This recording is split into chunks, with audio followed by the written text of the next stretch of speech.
Hey everyone, this is Joe Newman speaking, and welcome to Beyond the Pages. The goal of the show is to be interesting enough to hopefully capture my listeners' and viewers' imaginations.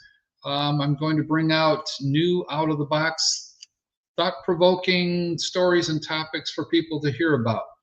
I want to appeal to your curiosity with exploration and discovery into new ideas. I'll interview authors of new articles and books they've written and delve into some scientific articles that are written about in new technology, discoveries people may not have heard about that I'm going to be having people on the show to talk about. With that being said, today I'm really pleased to be interviewing a local guy in Northport here who has written a book that he hopes to have published about his years. That started just a little bit before high school and led to some not so good things that happened in his life. And it's a hell of a story to read. It's a hell of a story for him to tell us today that I'm looking forward to. We've been trying to set this up for a while. I might take it into a two-part story if time permits. But I hope you all enjoy this, and I'm going to bring them on right now, adding them here. And this, my friends, is Casey Casey Ruark. Ruark. Yeah, yeah. Hey, Hey Case. Joe, how you doing? Hey, we finally did it. We got this together. Yes, we did. All right. The As I was introducing the folks here, it's your book. I'm just come right out and say your book is not for the faint of heart. No, Um, definitely not. so, and frankly, I've met you a couple of times. You're a well-adjusted, smart, creative guy, and I don't know how you made it through all these things that you wrote about in this book. And you're standing and you're doing well in life. So I commend you for that, sir. Thank you. Yeah, it's been a But long road. yeah, yeah, it's been one heck of a road. We'll have you tell the people a little bit about it. And I want to mention that Casey right now has a manuscript that's been completed. He's made some changes to it lately. He had told me about, and he's looking for a publisher. So if I can fan out this interview here in a number of places, heads up for people that might be able to give us some advice on how he could get this book published. And I think it really deserves to be published, from my opinion, is reading it twice now. It is a longer read, but it's worth it because there's so many twists and turns in here, folks, that you're never going to get bored during the story. So that's the mark of a good book in my mind, where I don't get bored during the book, and you kind of look forward to the next chapter if you got something else to do. Casey, I want to say this. When I thought about this, and I think I mentioned this to you before, why I'm interested in people hearing about this book is because I hope this doesn't sound virtue signaling or anything like that, but the book actually can appeal to a lot of different people that would read it. In case, what I'm talking about here is that it could be a study a little bit about how to be a good parenting. It could be Yeah, a study for young people. Like, this is an example of what can happen to you, no matter if it's a parental problem, a school problem, whatever the problem is. This book could be read by younger people too, and middle-aged people, and everybody. School administrators and teachers could get a perspective out of this book. There's parts in this book where, if I was in school in some kind of administrative fashion or teaching, there's some lessons in here I think that are good for those kind of people too. Maybe you never thought about that from that perspective, but that's why I wanted to bring you on here. Ultimately, the institutions that have, I'll say, a tough job rehabilitating troubled kids, there's a perspective too on, hopefully they're doing a better job than what the heck you went through in your early life. So yeah, with let's that, hope so. yeah, yeah. With that being said, I thought just we talk about, like, your book, the early years. You kind of pick it up. I think you pick it up right around ninth grade or so. You might talk Yes. a little bit about before that, but talk about, if you will, talk about what led you down this kind of horrible path that you went down, it started at home and at school. And then it led to trouble after school and a lot of other things you're going to tell us about and touch on different parts of the book. Let's just start with why you decided to write the book, and maybe go into the book a little bit. Tell us, start in the early years and, break out from there. So I decided to write the book. It was kind of a personal goal. I went through the Family Foundation School, which was a boarding school and a rehabilitative center for troubled teens, they called it. And it never really sat right with me, the things that went on there. I sort of knew upon entering there and upon leaving there that there was something really not right about this place. One of my classmates had gone to Congress and testified to get it shut down. And I had always told myself I'd like to write this story. And I just never really got around to it. There was every excuse in the world why I couldn't do it. I'm not an author. I haven't been to college. Nobody's going to want to read it anyway. So Mhm. I just sort of set a personal goal for myself. And I said, I'm going to write this book. I'm going to do it. Even if nobody reads a single page, I need to do it just for myself, just to know that I was able to sit down, write about that experience and accomplish something. So I found that once I started writing, I couldn't stop, and I Oh, sort of kept going yeah. with it. And the book is in two parts. It's the first part is actually written after the second part was written. I sort of wrote the ending, and then I decided that it would only be fair to write the beginning to what got me to that boarding school. So yeah, that's pretty much what inspired me to write it. I set a personal goal, and I did it, and it Yeah. ended up it ended up being a lot more pages than I expected, because I didn't really know what I was doing, and I found that I've always been pretty good with words. I do a lot with comedy. I'm a pretty big thinker. I like to think about problems in my own life, how they relate to society. And being in that school did give me a lot of insight into how systems work and how power can be abused, and just how many different angles there are on it. Like I I'm an adult now. I have a stepson who I've been in his life since he was 7, and I've got a 12-year-old granddaughter now. So, as a parent, seeing those things and looking back and remembering when I was those ages, it is definitely a perspective where I can look back at my own life and go, "Holy crap!"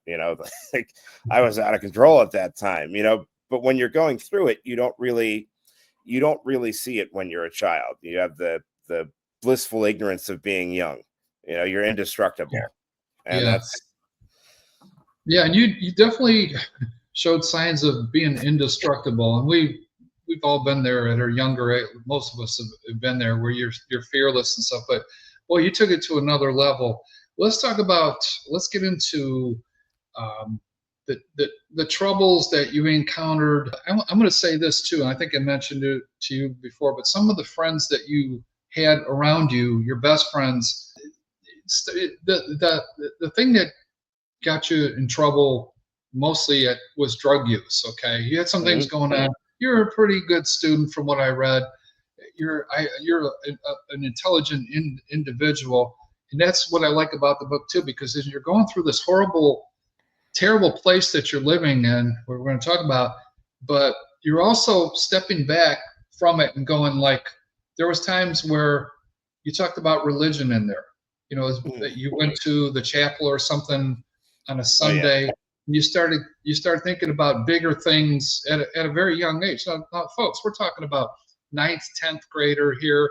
You were in there for two I was in years there for 2 years. Yep. for 2 years, and you started. You showed your intellectual side. You show it a number of times in the book because that's who you are.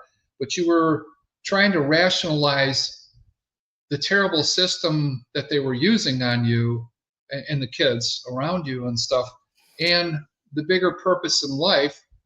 And you were going through. My God, you were going through withdrawal symptoms because after using those drugs, I think about the book at times where you would allude to, you were using so many drugs and missing them that you were going into withdrawal at times, and Yes. trying to put up with what became abuse that these people, this abusive system, with way over the line, the things that they were doing Oh to, yeah. to the kids. And the crappy place, that trailer or whatever, they had you in there with all them kids. But let's talk about, we all start with cigarettes. We all like, or maybe cigarettes. I'm speaking from my experience too. We Yeah. start with cigarette, we smoke some pot. It's kind of a progression, big A deal. little bit of booze, you know. Little bit of booze, but then acid came around, and you were pursuing that, and then which led to, I don't know Cocaine. if we got it right in order, but then you were pursuing cocaine. That's right. You went to PCP at times, and finally to heroin. But the progression was, you get into the details of what each high represented. You described what it was like to, if you took acid, and things that Mhm. were going on around you, and trying to hide it from parents and Oh yeah. such. Yeah, Um, that was something you always had to do at 15, 14, 15 is when I started taking acid. And I think in my area growing up, most kids uh, at least smoked pot or tried pot. A right, lot of them drank, but most of them stopped there. I mean, it wasn't the norm in my town for people to be, abusing hard drugs. That was sort of a deviation that me and only a couple others took. right, Um, right. a- and with me, the progression really ramped up quickly. And I had one friend along for the ride that, it was a sort of parasitic relationship, I think, where we both were screwed up. We were both looking to get high all the time, and both looking for something to fill a void Yeah, that was in our lives. With me it yeah, was depression. I think I was looking for a hole to fill the depressive side of my life, and just something to satiate that. I was clearly lacking something, and I believe the thing that I was lacking was close connection with my family. And I didn't stop until I found the one that worked for depression. It was kind of yeah, a yeah, self-medication thing. I mean, I loved the high, but it became so habitual that I needed it every day, and yeah, it was a distraction from dealing with whatever it was that was causing me to be depressed, yeah. which I think was ultimately the breakdown of my family and the lack of closeness that I had with them. I Yeah, didn't. and the drugs were just occupying. As a smart person, you were finding clever ways to, get up a little bit of money here, part-time job, whatever you were doing, Right. trying to get money, which eventually it got so bad you started stealing. Correct. From you stole some jewelry or money from some of your friends. But I think one of the lessons here, and I don't mean to be preachy or anything like that, is that the circle of friends you had there weren't doing you any good in certain ways. And I say that because your best friend there had a sister who was doing drugs and driving you to Philly in those terrible pockets of neighborhoods where you could buy drugs. And then I remember in the book, I think it was your best friend's other sister, maybe from Yep. California, came in with her boyfriend and brought a bunch of drugs with them, That's which right. you guys were turned down to real quick because that's where you guys were doing. But it seemed like, and then you lived with them for a while because it got so bad at home that you were trying to check out and get your sanity back. The drugs were still Oh, causing you problems for sure, but it kind of perpetuated in that environment. And that's why I said earlier in the interview where I'm saying that a little bit of better, I'm not throwing mom and dad under the bus, but little little more ingenuity from a parental standpoint might have avoided some of this. But what scared me a little bit about the book, because being a father too, who raised two sons, is that you kind of were checking out on everything, Case. I mean, you hmm didn't like school. You were a good student at one time, but you were checking out on it. You weren't, then you started changing grades on your report card. You were getting heavier into the drugs, getting addicted, and you admit it. And you had some great schemes on how to get those drugs. Oh yeah. The You engineering the way to get to Philly, get a ride, all this kind of stuff. And then it was getting really scary because nothing was working with you. You were looking for, and correct me if I'm wrong, it felt like, you start with cigarettes, pot, or whatever, but you were looking for the next high to escape, in a sense, Correct. to escape. And at a young age like that, that's the part that scares me a little bit, because there's a lot of kids just like that out there Yeah. that are running into the same damn thing. And that's the lesson to be learned too. How do you avoid that? Is what I kept saying. Like, and there was points in the book where I said, Casey, don't do that. it's like, Yeah. chill out. Don't do Chill it. out. This is not good. It's just making the hair on my neck stand up sometimes at your next adventure in the risks you were taking. I mean, terrible risks that. Yeah. And Yeah. when you're going through it, those risks, you don't really evaluate them. It's interesting. The progression that I went through, the first time trying anything, there's a little bit of hesitation, and then you enjoy it. Mhm. So I had when after I had smoked cigarettes, that became sort of a daily thing. And the pot was, it'd be on weekends, some nights after school. That was that was sort of sporadic. There was no addiction there, other than to the cigarettes. The pot, it was sort of it was there, but it was just I don't want to sound stereotypical, but it was sort of like the gateway into, like, all right, I have already smoked pot, I've messed with drugs, I can do other things. Yeah. Yeah. Acid seemed really interesting to me. I pursued it. The first time that I pursued it, we got beat, we got bad hits. So then it became even more of a more of a desire. And eventually my best friend's sister came through with some. And I thought that was amazing. It was Mhm. it wasn't something that even that I went too far with. I started off with one hit, and I immediately went to, well, this is great. Like, I wonder what 3 or 4 would be like. Yeah. So there was always pushing it to a higher limit, and then it was, I wonder what 20 would be like. And but that didn't satisfy that need. It was sort of like I went through all of that, and then we moved on to the harder drugs. And as you're going through it, it seems less and less crazy. You get Mhm. used to the chaos in your life. I remember going to Philly the first time. I was scared out of my mind. Yeah. Yeah. We're it was one thing to send somebody up there to get drugs for you. It's another to, like, go in there yourself. I was from the suburbs in South Jersey, so going into, like, the hood in Kensington was, you know, as a 14, 15-year-old, that's nuts. Like, you can look it up on YouTube now. If you see Kensington, Philadelphia, it's nowhere you'd expect to see, like, a 15-year-old kid. But it was an open air drug market, and there was sort of a thrill in that too, because it was dangerous going up there. You could get robbed, you could get shot. You didn't know, but you're so focused on getting your drug that starts to stop mattering. Yeah. It's all about getting up there. The Yeah. first the first night that I did heroin was also the first night I smoked crack. And I was at, like, 15 years old, in one of my buddy's cars. And something in me just really gravitated towards that. And it was kind of at that point, it was like, all right, I found the drug that works for me. All the other stuff pretty much stopped, and it was only hard drugs. Smoking pot was, at that point, it was like, all right, if there's nothing else, I guess I will. Um, but yeah, once I found hard drugs, that was it. And you become you get into denial very quickly. Like, I didn't realize I was addicted, until it was too late. Then you go to stop, and it's sort of like, I had a friend tell me this once. She said, when I started doing heroin, I didn't realize I was addicted.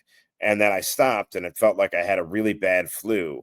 And Mhm. I wish that I wouldn't have gone and gotten more, because I didn't know it was heroin withdrawal. And then the moment you take the heroin again, the flu goes away, and that's when you sort of realize, oh Yeah. shit, it's this that's keeping me it it's this drug that's keeping me in this state. So you kind Yep. of, I think your brain builds sort of a pathway, a neural pathway that associates being sick with a lack of using the drug.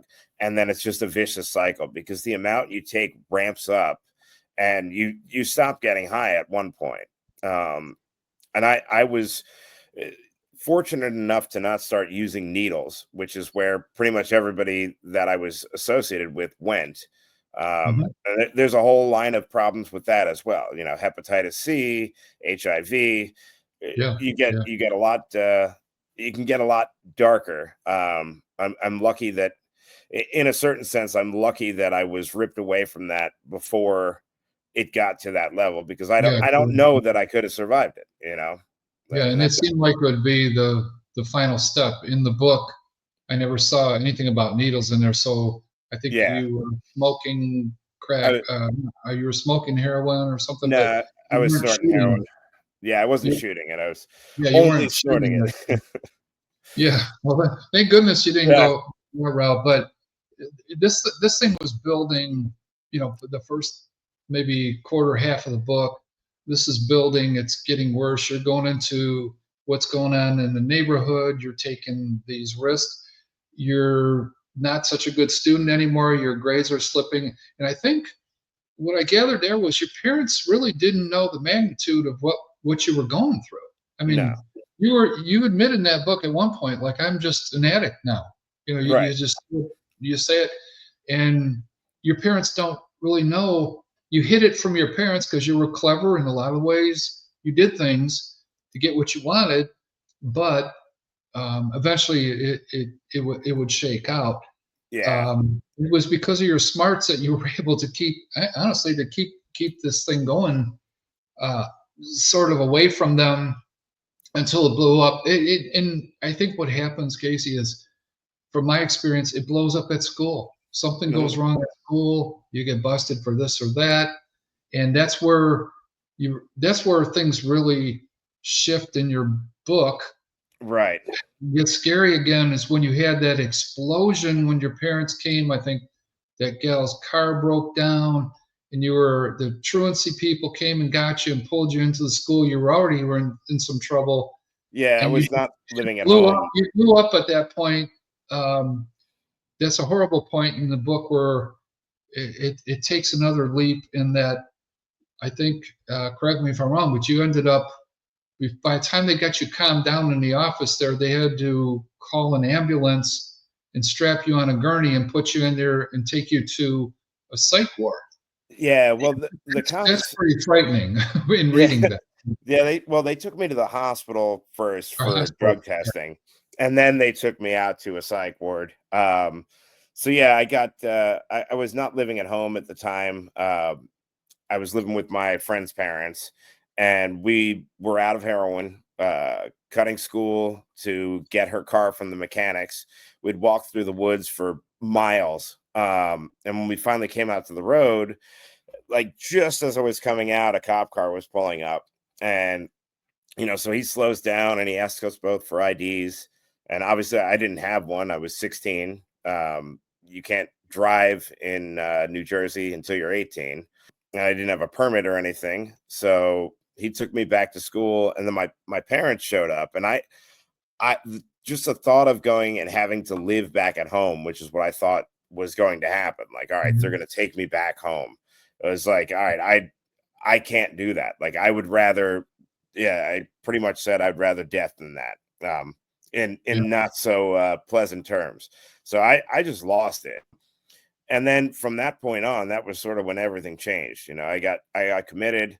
I went into the psych ward, which was, it was a strange experience. I got to see very quickly how everything worked there. There were people that had been there for a very long time, and it was like, all right, I thought I was going there and then going to a rehab is what that's what I thought was the logical conclusion to what was happening. I didn't realize that getting out of the psych ward after 10 days meant that I was going away for 2 years. So it was right before summer. So in my mind, I'm thinking, all right, I'm going to be at a rehab for the summer. I got through that psych ward pretty easily. I didn't tell anybody that I was taking heroin. So I got nothing for the withdrawal. And, I just went through a cold turkey, and Mhm. it was rough. I mean, it was 10 days of just misery. And right at the point that had ended, that was when I had been released. And when I got released, my dad and my neighbors showed up, and they didn't tell me anything. We just started driving, and we drove for hours. And then I got dropped off at the family school. Yeah, And you so weren't going home. You realized I, you weren't going home from no, that I hospital. Yeah. and I knew that. I always knew that I wasn't going right home. Okay. Like I had just figured that I'd be going to a rehab for like 30 to 60 days, because uh some of my friends at that point had already been through what I'd been through, and that was the path they were sent on. You go to rehab for 30 days, you go to rehab for 90 days. Um, you know, I thought at best I missed a summer, you know, and no, it turned out to be very different. you know. Yeah. Yeah. Quite different. And that when you got to that, was that place in New York or New Jersey? I Yeah, can't remember. it was in Hancock, New York, The family school, the right? Family Foundation School. Yes. Family Foundation School, and you go in there coming out of the hospital. You go over there. You're dropped off.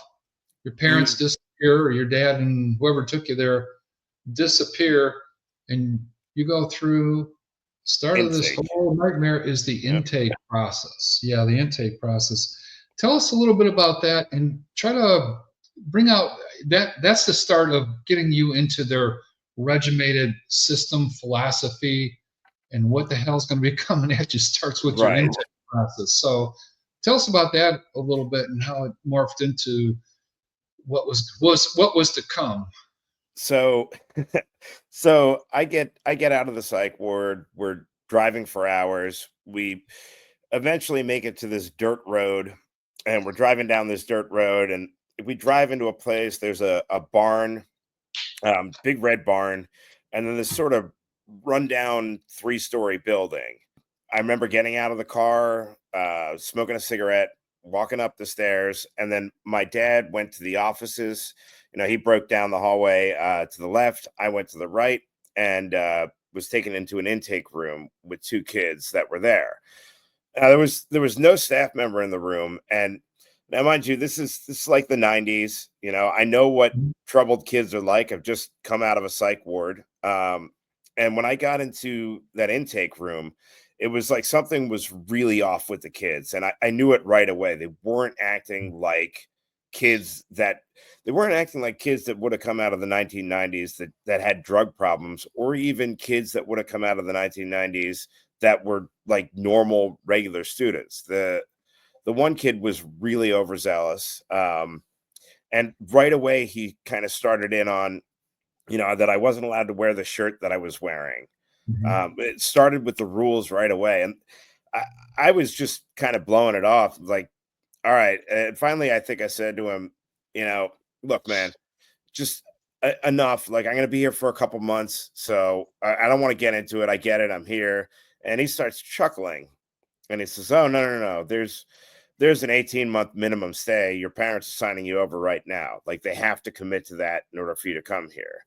This Whoa. this is within like 10 minutes of getting there. So Yeah. I'm Yeah. like, I thought he was lying. And to be honest, like, all right, maybe this kid's just a dork, and like this is his way of joking around. And I Yeah. asked him how long he was there, and he says, "Well, I've been here 18 months, and I'll be here until I graduate, so I'll be here for another year." And then I asked the other kid who's in the room, I said, "How long you been here, man?" He says, "I've been here a year." And it was at that point, like I just lost it. I was like, "All right, Yeah. Yeah. F this." I went down to go yell at my dad, and he was in there signing papers. They quickly took him out of the room. I mean, the school had a very good idea of what to do. They would consider that manipulation. Sure. So they took him out of the room. Big guy stood in the doorway, told me that I didn't scare him, and like he's a really big guy. Um, And he and I was one kind of of and he was, these were people that were, this intake process. it reminds me a little bit when you go in the army or the military, you have the drill sergeants, which are professionals. These were Like kids that cadets. were enrolled in there, the troubled kids that were bringing you in. It wasn't like an adult bringing you in, right? It was the Right. It kids was themselves, which was odd to me when I'm reading this. Like, what are these? Where's the adult in the room to talk to you about it and tell you what's coming? These were their enforcers were the kids correct. that were in there for that were troubled kids and had problems, Yes. which reads a brainwashing systematic to me right out of the gate. 100%. But at this point in the book, coming in neutral, I'm thinking, well, maybe this damn thing works somehow. But it was very odd to me that they got a system where they're using the kids to enforce their, Right. their philosophy and techniques and whatever you call it, That place, and that was odd, because I had before I got sent to the family, my parents had toyed with the idea of sending me to military school.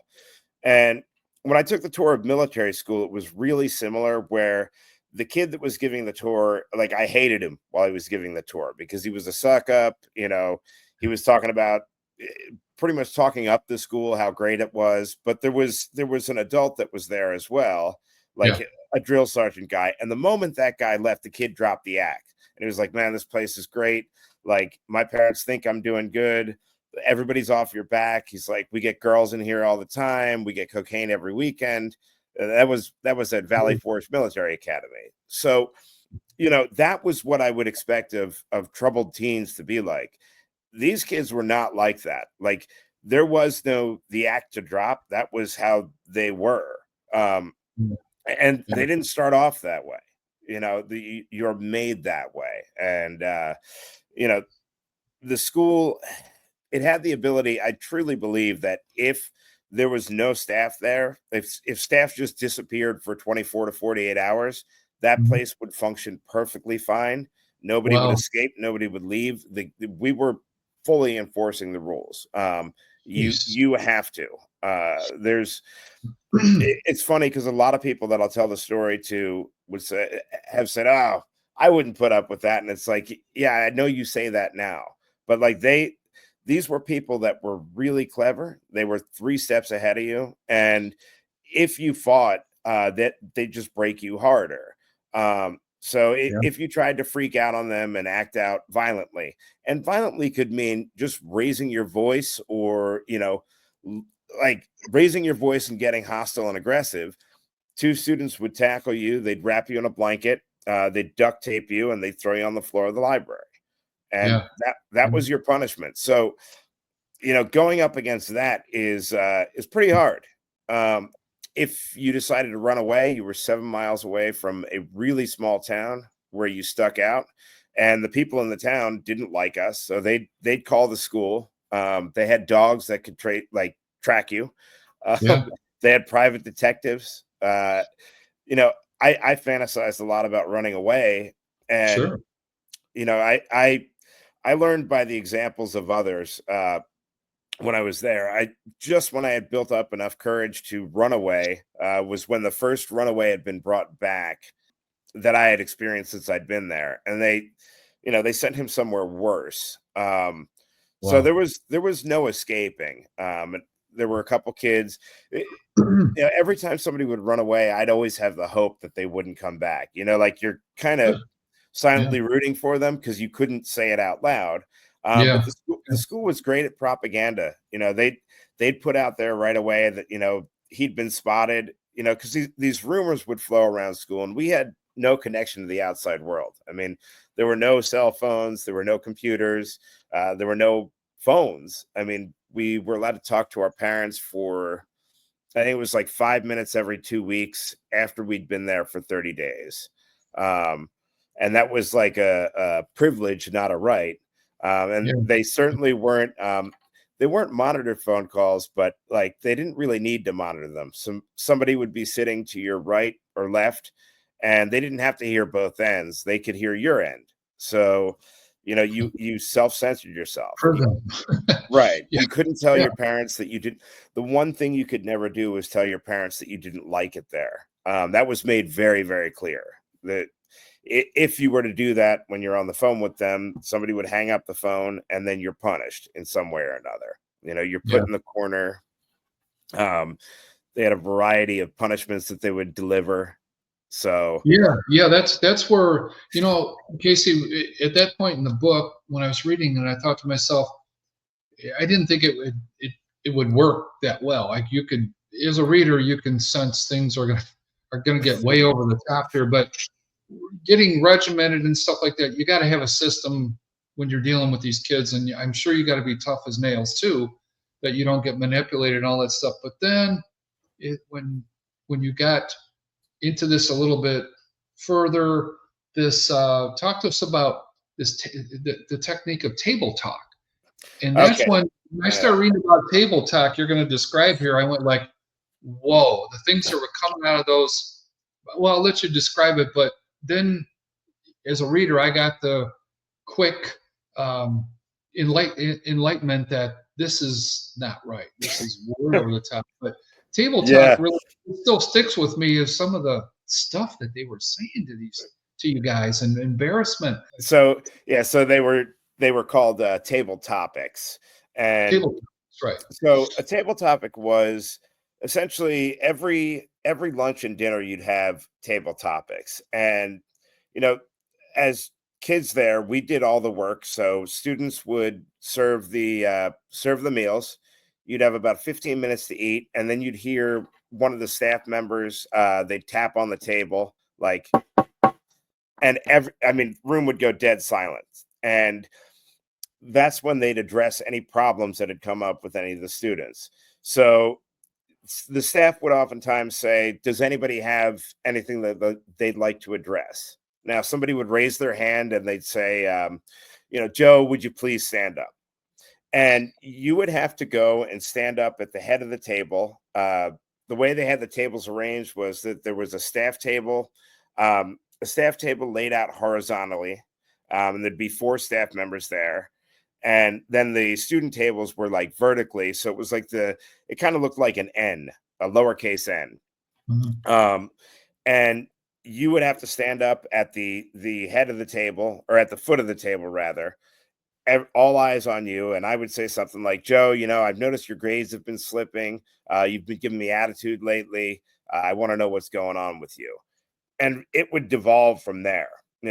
That's when they'd start telling you, you were a loser, you're pathetic, you're way out of line, you're masturbating too much. That was Yeah, a yeah, that's frequent topic of discussion. incredible. Yeah, Yeah. And they don't give you any buffer when you go in. So like, I had table topics within hours of being there. Now, not me. I wasn't brought up. They would call that bringing you up. mhm, But it was horrifying. And it becomes normal, but they can always still surprise you. The owners, the founders, I should say, when mhm. they would come into town, they'd go really off the rails. And they'd say some horrible things to people, that you just Also, you can't imagine saying to a 13-year-old. There were kids in there as young as like, I think the youngest was like 9. And oh, that was really? an exception. Yeah, there was a 9-year-old. He was the son of one of the staff members. And as far as enrolled students, it was like 12. Okay. Um, Jeez, that's and so young. it's very young. So you had 12-year-olds with like 18-year-olds, 19-year-olds. There were some people that stayed there for longer than just 18.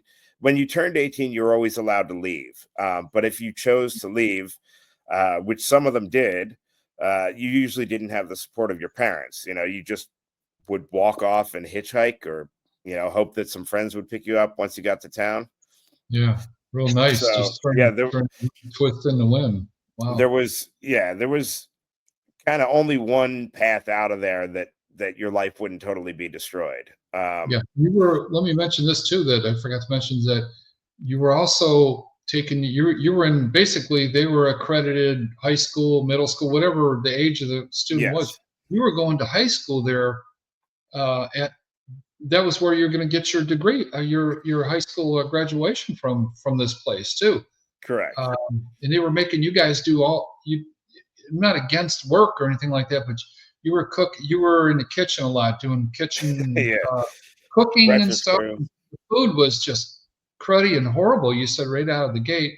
I remember you got a little creative and said, you know what, if we mix up this thing a little bit different, we can make a better tasting this or that.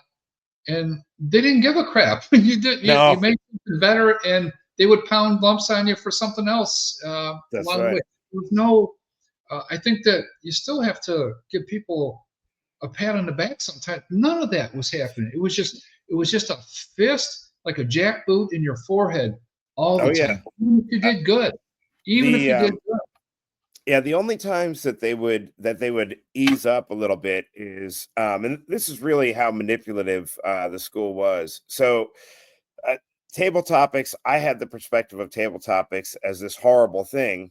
However, when families would come in, the school would flip like that. A table topic became like, if there were parents at school, a table Mhm. topic became a time where I'd say, "Joe, stand up," and I would congratulate you.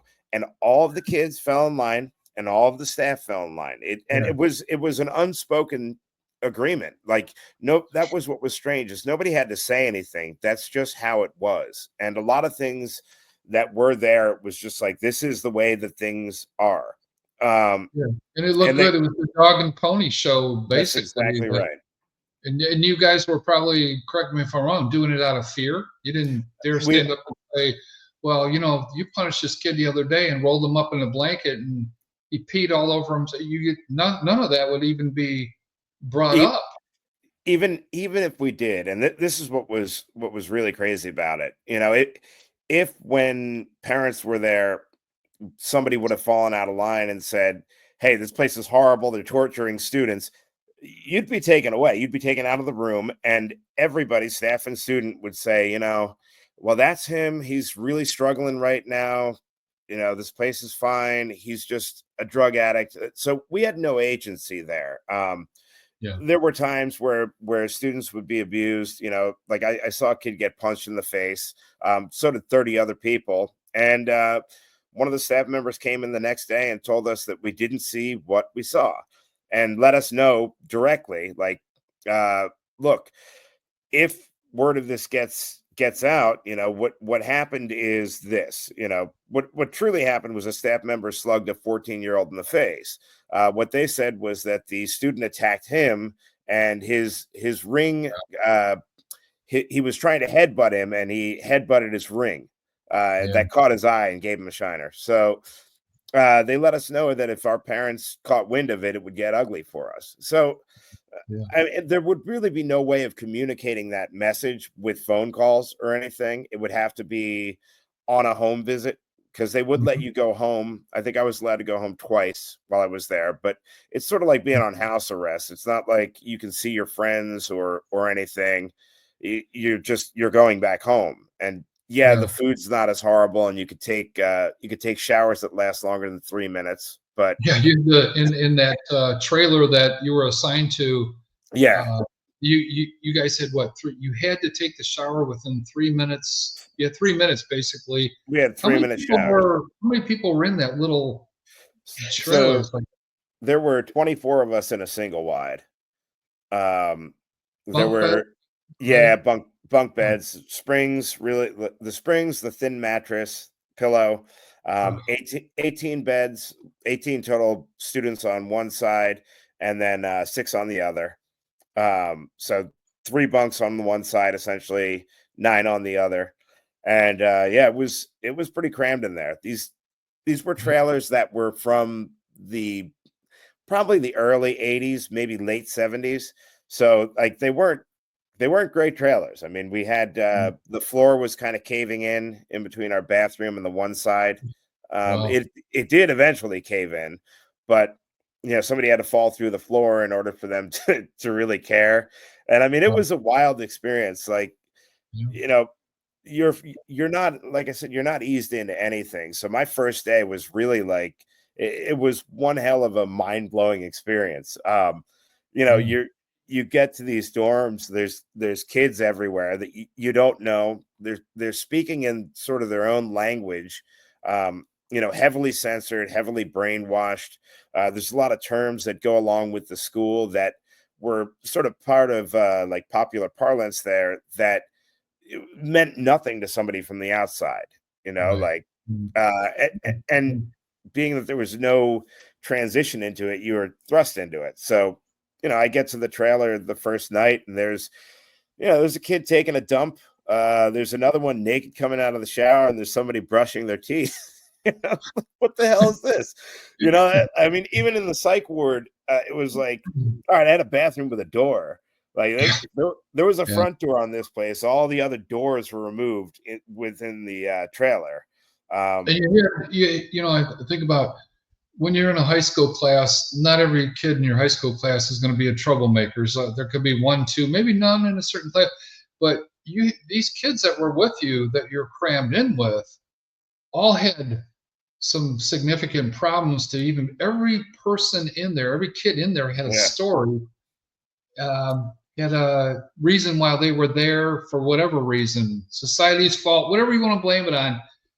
These were not like a high school um, class or something like that where you got mostly kids aren't fighting every day with each other and get through it, but you had all these personalities of troubled kids crammed into this place here. yep, And and I'm sure there was some violent ones in there, different personalities, the jargon they used from whatever neighborhood they were in. But it struck me as, I know why you were there. Things happen, but this is deplorable. This is way over the line. I mean, the table topics or whatever is one thing that if you read this, folks, they'll give you some examples of what goes on when they have you stand up. Um, the embarrassment that they use on you, you really got no choice because if you don't stand up, I had the impression that they'll make it worse on you. if you Uh, all right, yeah, if you the didn't stand blackout, up, remember I should say, hey, Casey, remember this? Yeah, you would remember it. The yeah. blackout. Tell uh, us about the blackout technique they So used. blackout was used as a punishment for it was basically used to get people talking only to people that were indoctrinated. If you were on blackout with they'd call it like blackout with 6 months, blackout with 12 months, blackout with 18 months, which meant you couldn't talk to anybody that had been there for less than 6 months, 12 months, or 18 months. And the purpose of that was to keep you from it was to keep people from sort of pairing up and revolting against the place is ultimately what it was for. They'd also put people on house blackout, which meant you couldn't talk to anybody. And the other one was there was one kid that was on house and staff blackout, and that was you don't speak to anyone, like you can't speak. So imagine not saying anything for like a month, and Yeah, that's the kid was annoying, but like nobody's that annoying where they don't deserve to speak for a month. yeah. Um, Well, now, all these things that you were experiencing, what struck me in the book here is that it really made me step back. Was when you went home for the first time. You actually went home for a weekend, I think it was, or it was a mm, holiday. And I remember the words. I wrote them down, but they stuck in my head a long time. The confusion that you went through when you went home, the parental thing was not the greatest that led into this. Again, not throwing mom and dad under the bus. I'm just saying they didn't help the situation. Here you go out of this regimentated crazy system. You go home and I remember what you said in there. You you were happy to see your dog again. It sounded like you yeah, always got along good with your younger brother, but you said this. You said, "What a strange feeling it was to know that I was allowed to go home, not knowing exactly where that was anymore." And yeah, I thought that struck me because you were lost in it. You're going back home. I know that things in the book you make it clear that home wasn't ideal for all the all the reasons we couldn't even go into. There's a lot of stuff that happened with your between you and your parents, but that struck me as like now I've got this other alternative to go back to this military boot camp style abusive place but I'm here at home and I don't even feel at home anymore. And Right. that to me was, it was almost like when they say, when someone says sometimes, I'm lost. There was it felt like to me at that point, you were lost. You had maybe a different I'll let you say it, but your expectation when you went home, I think would have been different than the way it turned out. Yeah, It was so empty. it was an odd feeling because you're going back to your house, but I didn't, and I still don't have a great relationship with my parents. Mhm. I was happy to see my brother, but it it was weird, like I had friends back in Medford, New Jersey, but I wasn't allowed to talk to anybody. Not all of my friends were drug addicts. Some of them I would have liked to talk to again. Yeah, But when yeah, you go home, like you kind of don't know what to do because there's nothing for you to do. Um, you're just you're back in your house, and like there's always the temptation to run away, but you kind of know, like, if I do, they're going to catch me and I'm going to go back and it's going to be way worse. So yeah, you kind of, there's a part of you that always hates to leave, but you're happy to see your friends again when you get back to school. It's almost like a weird Stockholm syndrome that builds where, yeah, like you hate the place that you're in, but like that feeling of being back home just isn't it's not somewhere that I wanted to be. I wanted to be out of the school, but not necessarily back in my house, yeah, So yeah. it leaves you unmoored kind of. Yeah, that's the thing. I thought, like, maybe when he gets back home, because there was a lead up to it. I'm going to be going back home, and what is that going to be like? I was thinking maybe it'll be a relief for you, and it was maybe to a certain degree. You're Getting just a hang out of the other place, but almost your mind. And again, it's your book, but your mind to me was, well, I'm going back there. I'm not a right, denial. I'm not a denial. I'm accepting it. I'm going to go graduate from high school. I'm knee deep into this crappy place, but there's a goal there, something out there for me. And home just wasn't that appealing to you. So that's where I kind of felt for you a little bit, because I have two kids that are now grown up. I've been lucky that they turned out well, but yeah, I can just think of my own kids in that situation, and it bothers me that you were like that. You were lost in a sense, but right, then you kind of accepted. I'm going back to the rat yeah, hole. yeah. you You knew know, you were going back one way or another. yeah. So You didn't yeah, escape. no, You didn't make the big escape. You were in no, that mindset. I'm going back. yeah. It was inevitable. Like I knew that there was nowhere that I could go that they wouldn't get you. Find A you. lot of Yeah, a lot of kids that ended up there, like their story, their story is basically somebody came into the room at 3 o'clock in the morning, handcuffed them, threw them into a van, and got them there. So there's a lot of that. yeah, And I witnessed some of the other kids that ran away from home visits. They had a private detective, and I saw him regularly. He'd bring back kids in handcuffs that decided, hey, I'm going to run away on my home visit. And then they made life, if you did something like that, if you acted out, however bad it was for you before, it becomes exponentially worse. They'll put you on house blackout, double shadow, which meant like two people have to follow you around at all times. Um, yeah, yeah. y- What a you wouldn't system. be you wouldn't be allowed to speak unless you were spoken to, and when you were spoken to, it was oftentimes you were given commands. Um, they had a saying that you can complain if a staff member tells you to jump in the lake. You can complain, but you better be wet. But the funny part about that is they had another saying, which was staff is never wrong. So Yeah, so like there was no complaints department. Like you just yeah, you were there. yeah. And it was sort of like one of those places where the sooner you accept it, the better. You'd have to kind of trick yourself mentally into staying sane. I think the only way that I stayed sane was through one of my friends there, that really early on kind of took me to the side and said, "Look, man, you're gonna go nuts if you can't make a complete joke out of this place. Like that's your outlet to dealing with it, was through humor." Is And like, because it, you could trust this person, and I'm just thinking out loud that in reading the book, you couldn't trust anybody there, almost. You no, found somebody with this, I think his name was Dwayne, if I'm not Dwayne, mistaken, yeah, which was a godsend. It kept, you guys could talk out of school, so to speak, and not get burned for it or get stuck with table topics or yes, anything like that.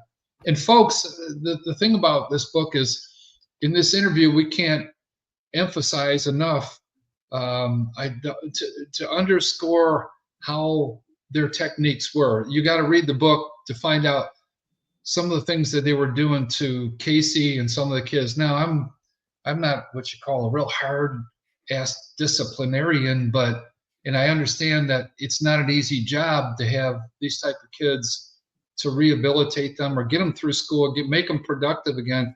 But folks, this went way, way over the line with the way they abused these kids. I mean, then we're talking major league mental and physical abuse. And Casey, let me do this just to, not to bring back a horrible memory. Let's add this to the stage oh yeah, here. There's a face you might remember, and he pops up. He pops up in the book. What a handsome guy. I'll yeah. be damned. He was a monster. This Paul guy, Gear? Paul Gear, Paul yeah. Gear. Tell me about him. Um, he was the leader of Family One, which was the family that I was in when I first got there. Um, now, I'd just like to say, not all of the staff members were monsters. Like there were some people, some really good people that worked there. Um, there were some really horrible people that worked there. Paul was probably he was probably the worst. Really creepy guy. He would do things that, you know, I knew at the time were insane, and I like, you almost couldn't believe they were happening. He had a thing where he'd come up and sniff us, and he'd go, and he'd look around and he'd go, "I smell dishonesty."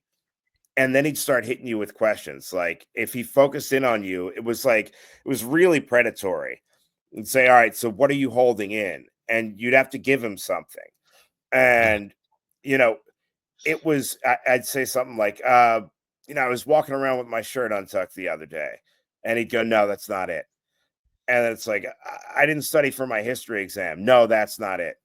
And really, the question that he always had, which was like, it was absurd. It was always, "When was the last time that you masturbated?" That was the only, we all knew that was the question he wanted answered.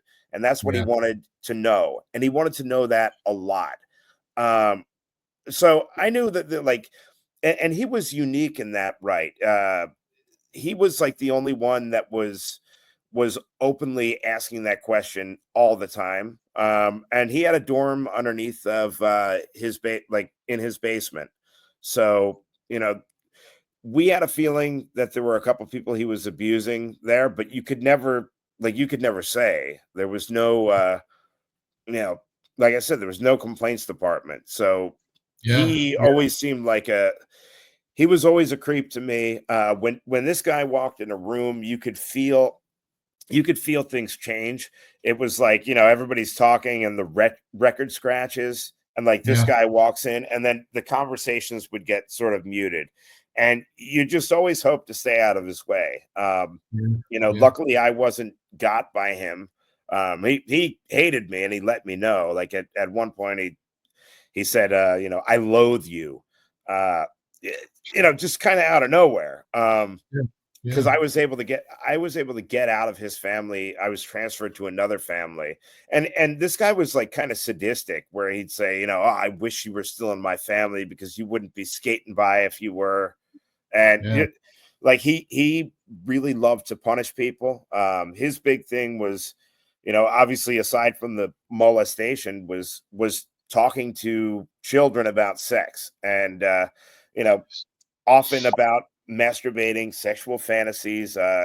He was there, he said, because he was a sex addict, and he would tell this Wow. disgusting story um, about how, his low was when he was eating a cheeseburger and masturbating in his car. And he would tell us this, like, he would tell us this frequently.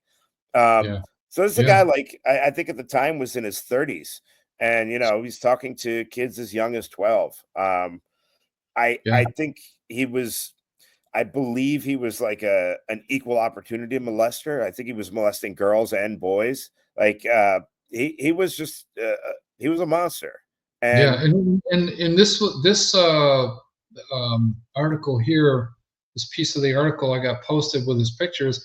This was March of 2025 when I think it is right. yeah, When this the was law caught recently up that he with them. went We're away. talking about we're in April now. This was recent stuff in March of this year when this so and so got arrested and convicted. I think it is. I didn't Yeah. read all of it Yeah, he there, but was he was charged, and hopefully he'll be in jail for the rest of his life. oh my I think goodness, yeah. I I had a couple classmates that I talked to that went up for the trial.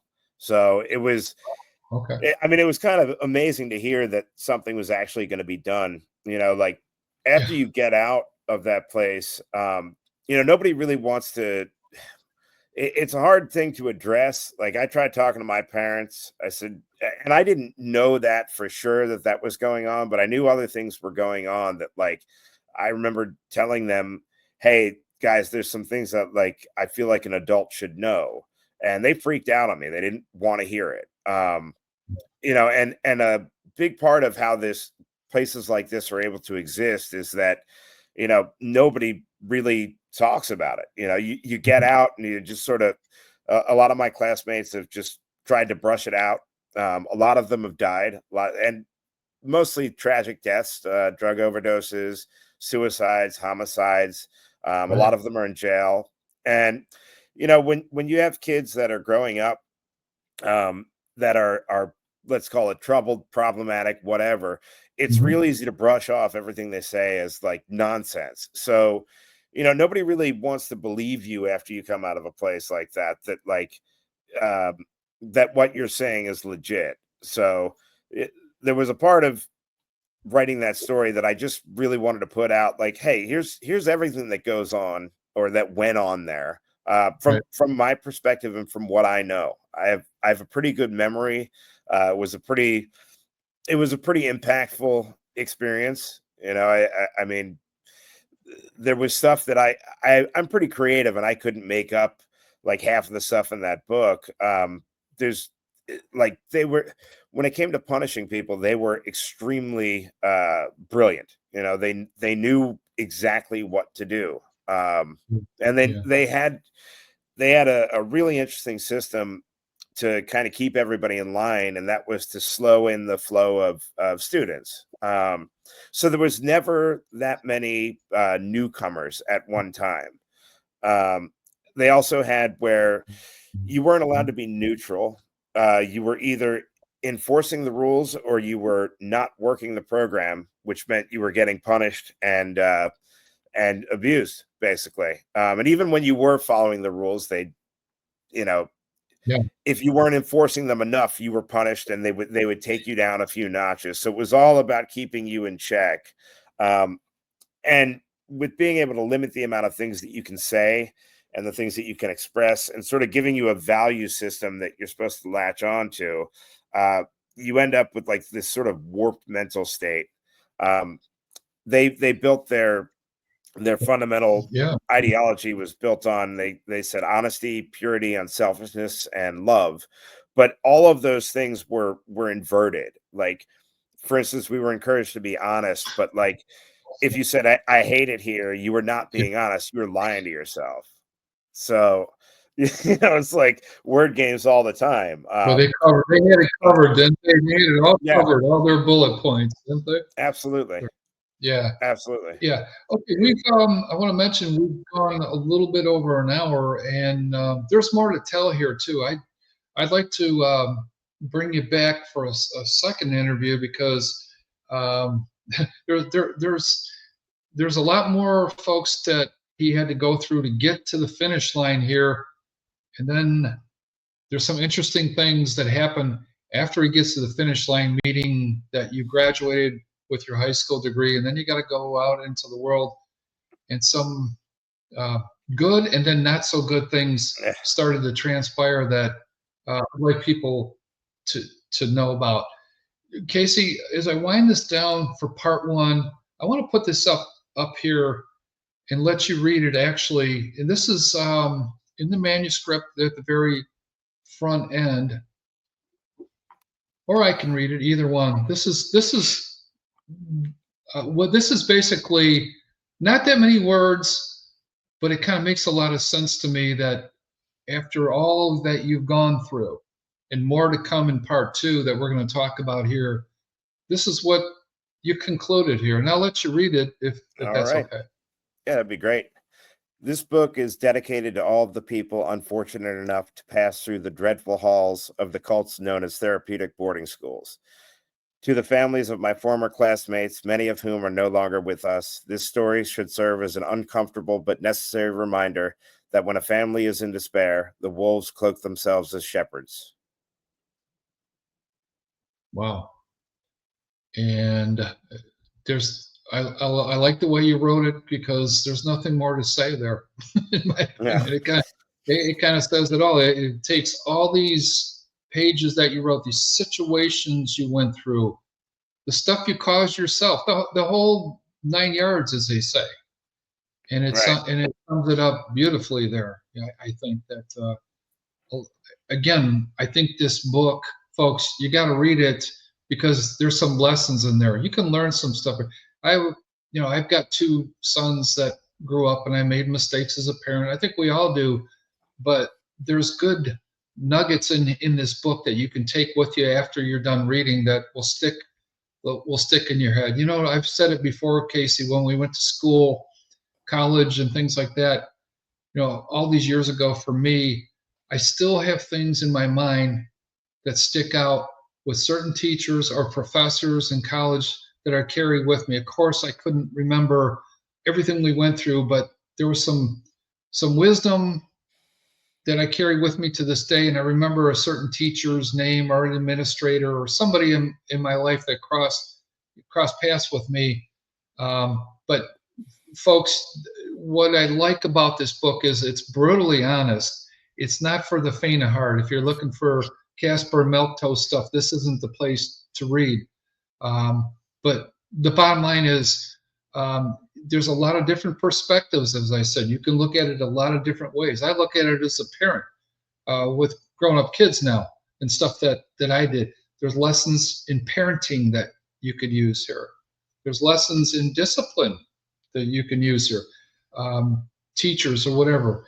And for God's sake, hopefully the institutes that are out there, like what you were into, have progressed or have never been as bad as this POS that you were existing in for what 2-3 years, whatever it Mhm. was, and got through it. So I'll let you just to close part one here. I'll let you go do the closing paragraph, whatever you want to augment here to close her up for today. Yeah, I think like Joe said, I'm just looking for I guess help publishing this book or people to take an interest in it. I think it's an interesting story, one that I think you'll find interesting to read. There's many bizarre things that went on there, and hopefully there's something that everybody can get out of it. You know, I think these places are going to become less and less frequent without now that we have the internet and social media, but they're still going to go on. And I think if anybody knows anybody coming out of one of these places, yeah, you might want to listen to them because some of the things may sound like too crazy to be true, but I can assure you that some stuff goes on behind closed doors that like you just wouldn't believe. Okay, folks, on that note, we're going to close part one. It's been a pleasure, All right. Casey. Thank you, Joe. And I got to come and I haven't seen you on stage doing your comedy. I got to get back to checking you out at All Star. I think you've been Yep. appearing there. You appear in Bradenton sometimes too, I think. Yeah, we're also trying to get Charlie Foxtrot down here in Oh Port yeah, Charlotte. the Bird. Yeah, Yeah, I haven't I, been there yet. I keep wanting to go down there to maybe interview those guys too, because I've looked on their website and they got some pretty cool, craft beer, obviously, and some yeah, things it's they a do good for the bar. vets. Yeah, they do a lot of stuff for the vets because they are vets too. So That's right. yeah, and so they're going to do some comedy at I that place. believe May 10th is going to be our trial run. We're going to have a couple open mic comedians out there. So Oh, we'll see how that goes. If it's a hit, then we'll keep it up. yeah, for sure. Charlie Foxtrot's Charlie located in Foxtrot Brewing. Port Charlotte is where they're at on 41, right? Highway Right, 41. right by the Taco Bell and the laser tag place. Okay, well, we got to. That was May 10th, right? I think you May said. 10th. That's Okay, correct. I'm going to make it a point to get out there if I can. And everyone else, thanks for joining me on Beyond the Pages. Thanks for God having me. bless you. And also, I want to mention one last thing here is that I've asked Casey to maybe do some more stuff with me outside of this great story he's telling us about. Um, he's got a lot of knowledge as a IT director and things that he does that will probably help me do some shows on machine learning and AI that I'm really captivated by and researching right now. So, and then we got to talk about sometimes about your favorite comedians and stuff because I know I got a few. That's right. That's comedy. Comedians are a world in themselves, aren't they? Oh Oh my yeah, God, the greatest comedians are all kinds of different personalities, bizarre. They can be dry senses of humor that are awesome, all the above. So we got to get into comedy and get into that and why you went into that too at absolutely. some other juncture. All right, man. You take care. All right, Joe. You Info too. stuff Beyond the Pages. We'll be posting this up on 97.5 FM Facebook. I'll put it out there. I did a little intro telling people this would be posted up pretty soon as we got the interview done. But part one will be up there pretty soon. I hope you get a chance to look at it and share it with your friends. And we're going to try to find Casey a publisher because I understand that's not easy and that's a world in itself. But this thing Oh is yeah, worthy, folks. I think it's really worthy, and I think you'll enjoy the book. And I think even that Casey would give you a little clip of the book if you wanted on an MP3 or something like that. Casey, you could gen up a couple. I could tell you some really good parts in that book. yeah. That'd be great. You do I'd one or love to. two. I'd love to do that. Yeah, in your voice, you see it's Casey.Ruark at iCloud.com. If you want to reach out to him, that's the email to do it. And he'd love to hear from you. So, Absolutely. and I would too, folks. Anytime. Hope things are going good. And I'll see you on Beyond the Pages again in the near future. Part two will be coming up, plus some other stuff I want to do with Casey and some other shows on AI coming up. So take care and God bless. All right. You too, Joe. All right, man. Thank Thank you. you.